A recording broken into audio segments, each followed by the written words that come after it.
ভারতবর্ষে একটা সাংবিধানিক স্ট্রাকচার আছে, সেই সাংবিধানিক স্ট্রাকচারে সমস্ত ভারতবর্ষের অঙ্গরাজ্যগুলো চলে, তার নিয়ম লঙ্ঘন কেউ করতে পারে না।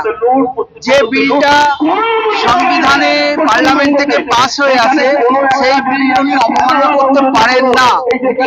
উনি অসাংবিধানিক একটা কথা বলছেন, কারণ উনি জানেন আমি যতই বিরোধিতা করি না কেন এই বিল পাস হবে, হতে বাধ্য।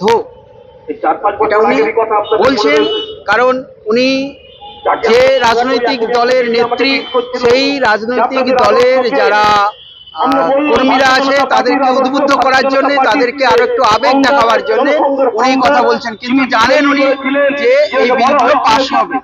এই মুহূর্তে পশ্চিমবঙ্গের যা পরিস্থিতি আছে তাতে মমতা বন্দ্যোপাধ্যায়ের ভোট ব্যাংক হচ্ছে সংখ্যালঘু মুসলিম সম্প্রদায়, আর সেখানে এই যে হুমায়ুন কবির যে কথা বা যে বাবরি মসজিদের কথা উনি বলছেন, এইটা নিয়ে কিন্তু অনেক বিতর্ক তৈরি হয়েছে।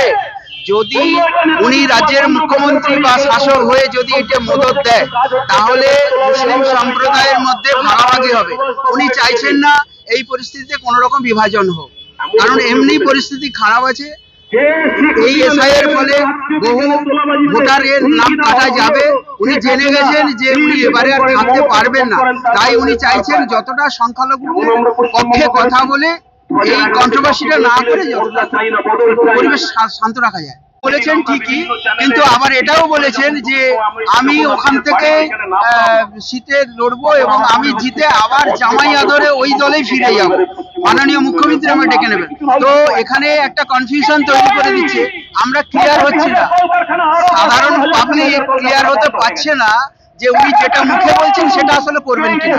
উনি বলছেন যে উনি আবার ফিরে যাবেন, ওখানে মুখ্যমন্ত্রী ডাকলে উনি ফিরে যাবেন। তার মানে কি উনি যেটা বলছেন সেটা কি সত্যি?